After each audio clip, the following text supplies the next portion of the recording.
Welcome to Fun Facts Online. When you picture the great ancient civilizations, you probably think of the pyramids of Egypt, the towering ziggurats of Mesopotamia, or the meticulously planned cities of the Indus Valley. The vast, windswept grasslands of the Eurasian steppe, on the other hand, are often imagined as an empty space on the historical map, the exclusive domain of restless nomads, constantly on the move with their herds, leaving behind little more than faint trails and temporary campsites. But what if that entire picture, a cornerstone of how we view the ancient world, is fundamentally wrong?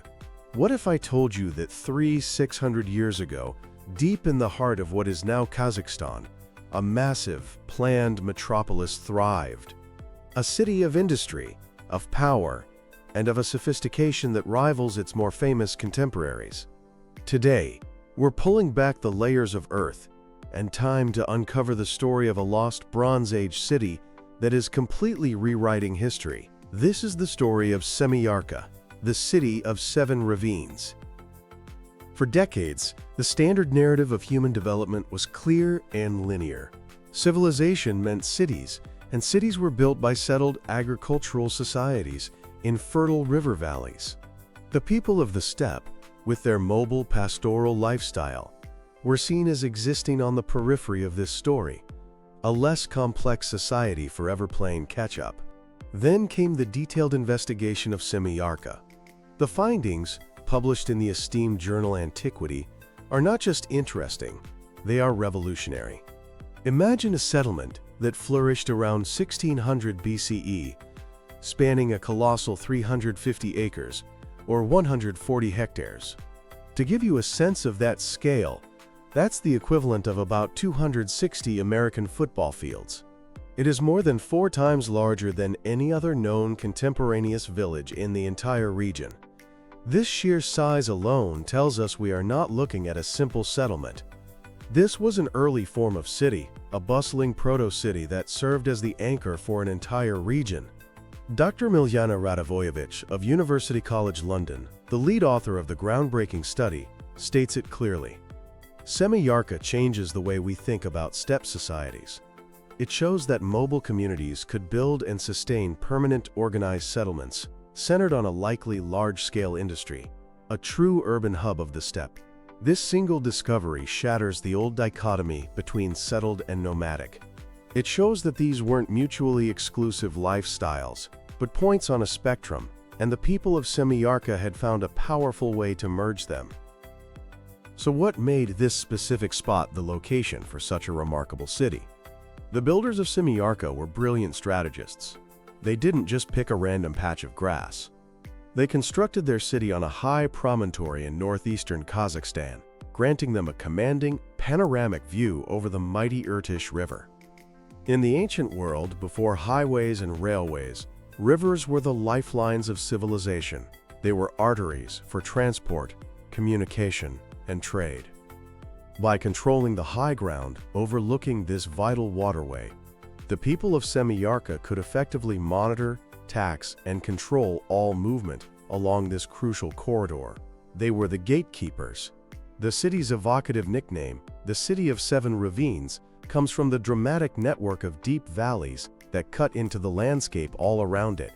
These weren't just a scenic backdrop. They were a formidable natural defense system. Any approaching force would have to navigate this treacherous, broken terrain, making the city a natural fortress. This location wasn't chosen for its beauty. It was chosen for power, defense, and control. But what was it like inside this fortress city? Thanks to modern archaeological techniques like drone photography and geophysical prospection, scientists have been able to create a digital blueprint of the city without having to excavate the entire site. These methods send signals into the ground to detect variations in the soil, revealing the ghostly outlines of buried structures. What they found was not the haphazard scattering of dwellings you might expect from a temporary camp, but a planned, orderly layout.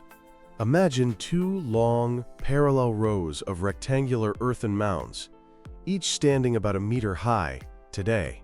These are the eroded remains of what were once large, enclosed, multi-roomed homes. Archaeologists believe that mud brick walls would have lined the inside of these earthen banks, creating sturdy, well-defined household compounds. This is evidence of sophisticated urban design and a community with a shared vision for their living space. But there's a greater mystery. To the west of these residential rows, the geophysical surveys detected something much, much bigger: the foundation of a structure about twice the size of the regular homes.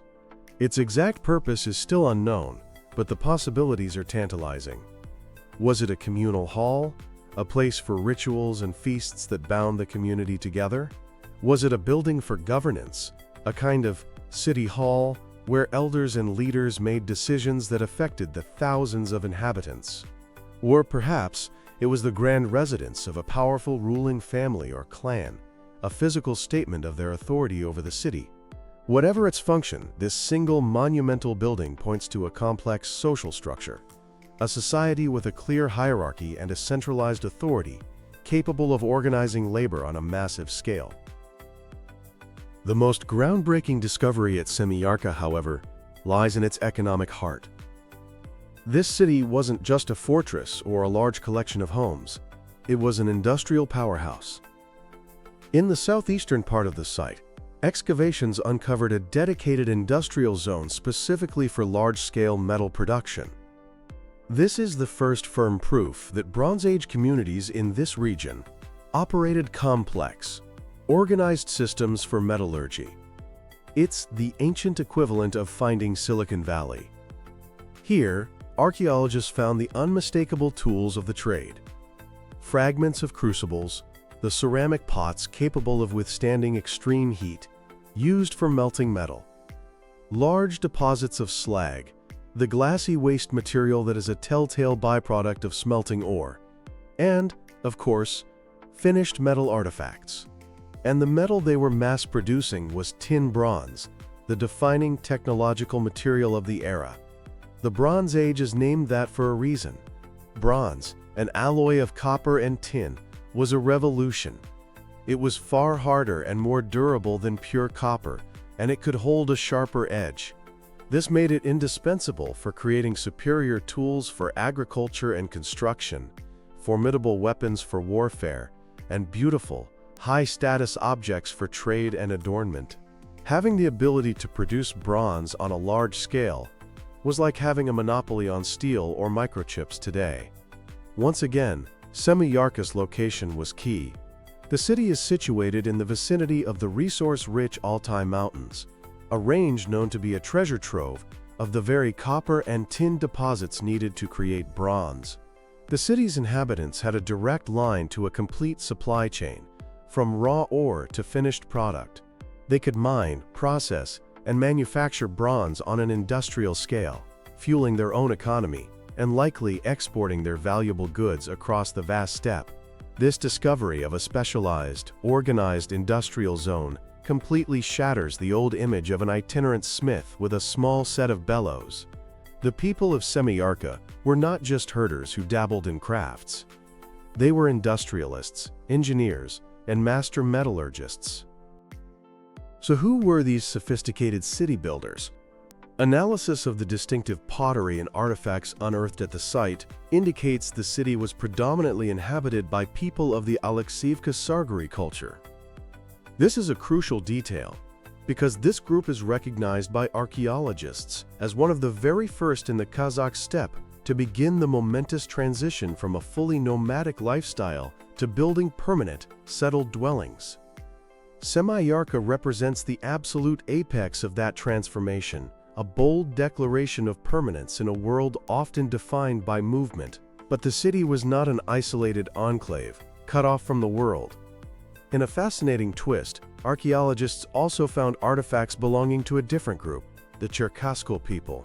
The Cherkaskul culture was more traditionally nomadic, representing the classic pastoral lifestyle of the steppe. Finding their material culture within Semiyarka's walls suggests a dynamic and thriving relationship between the settled urbanites and their mobile neighbors. It paints a vivid picture of a cosmopolitan hub, a melting pot where different cultures and economies converged.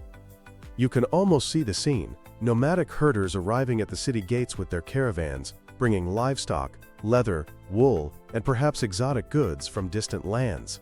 They would then trade these resources for the high-tech bronze tools, weapons, and jewelry being mass-produced in the city's smoking industrial quarter.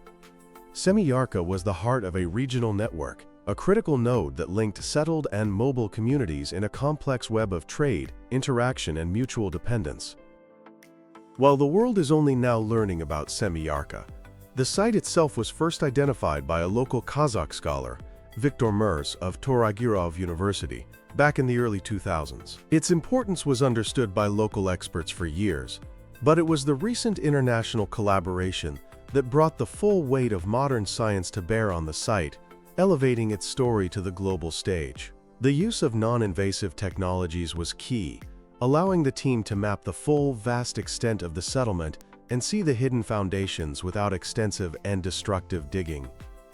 The story of Semiyarka, the city of seven ravines, is therefore more than just another archaeological find. It is a paradigm shift. It proves that the journey to urbanism was not a single linear road traveled only by the famous empires we know from textbooks. It was a diverse, branching path, taken by different peoples in different ways, all across the globe. The people of the Bronze Age steppe, so long stereotyped as simple wanderers, are now revealed as they truly were: sophisticated urban planners, brilliant engineers, skilled metallurgists, and powerful regional players who built a thriving metropolis on their own terms, in their own world. As research continues, Semiyarka promises to share even more of its secrets, offering new insights into the technological innovations and complex social dynamics of the Bronze Age. It is a profound and powerful reminder that so much of our shared human history is still buried right beneath our feet, and that a single lost city, once rediscovered, can change everything we thought we knew about the past.